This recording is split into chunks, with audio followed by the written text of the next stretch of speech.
आपके Microsoft Edge को मैं आपको रीसेट करने के लिए बताऊंगा कि आप उसे बहुत इजी तरीके से रीसेट किस तरह से और कैसे कर सकते हैं। और कभी कभार उसे रीसेट करने से क्या होता है कि अगर आपके माइक्रोसॉफ्ट एज में किसी भी तरह का कोई भी प्रॉब्लम आ रहा है तो वो प्रॉब्लम भी आपका सॉल्व हो जाता है। अपने दिस पीसी को सबसे पहले तो ओपन कर लेना है और ओपन कर लेने के बाद फिर आपको अपने सी ड्राइव में आपको चले जाना है।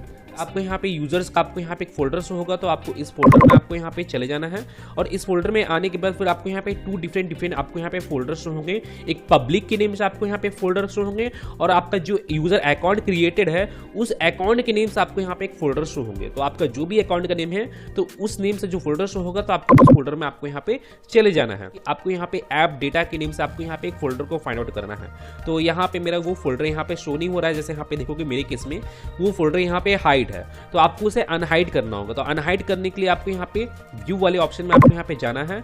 व्यू वाले ऑप्शन में आने के बाद फिर आप यहाँ पे शो वाले ऑप्शन में आओगे तो आपको यहाँ पे हिडन आइटम्स का आपको यहाँ पे ऑप्शन आपको यहाँ पे शो हो जाएगा। तो आप इस हिडन आइटम्स पर आप यहाँ पे जैसे ही क्लिक करोगे तो यहाँ पे जो भी हाइड आपका फोल्डर है वो आपका यहाँ पे शो हो जाएगा। जैसे आप यहाँ पे देखोगे यहाँ पे मेरा अब यहाँ पे ऐप डेटा का ये फोल्डर है जो यहाँ पे शो हो रहा है। आपको इस ऐप डेटा वाले फोल्डर पे चले जाना है और इस ऐप डेटा फोल्डर में आने के बाद फिर आपको यहाँ पे लोकल का फोल्डर शो होगा, तो आपको इस लोकल वाले फोल्डर में आपको यहाँ पे चले जाना है। इस फोल्डर में आने के बाद फिर आपको यहाँ पे माइक्रोसॉफ्ट के नेम से आपको यहाँ पे फोल्डर को एक फाइंड आउट करना है। तो जैसे आप यहाँ पे देखोगे यहाँ पे आपको माइक्रोसॉफ्ट के नेम से आपको ये फोल्डर आपको यहाँ पे शो हो रहा होगा, तो आपको इस फोल्डर में आपको यहाँ पे चले जाना है। आपको यहाँ पे एज के नेम से आपको यहाँ पे एक फोल्डर को फाइंड आउट करना है। जैसे आप यहाँ पे देखोगे यहाँ पे एज के नेम से आपको यहाँ पे ये फोल्डर आपको यहाँ पे शो हो रहा होगा, तो आपको इस फोल्डर पे राइट क्लिक करना है।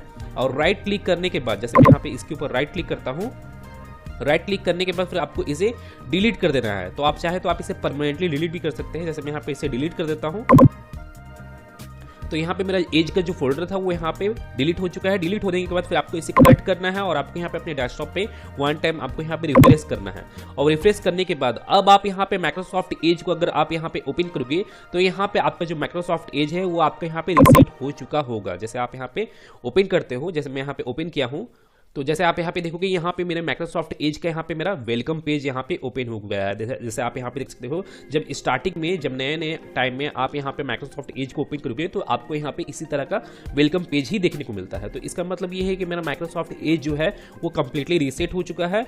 तो गाइज मैं फिर मिलता हूँ नेक्स्ट वीडियो में। Till then and bye bye.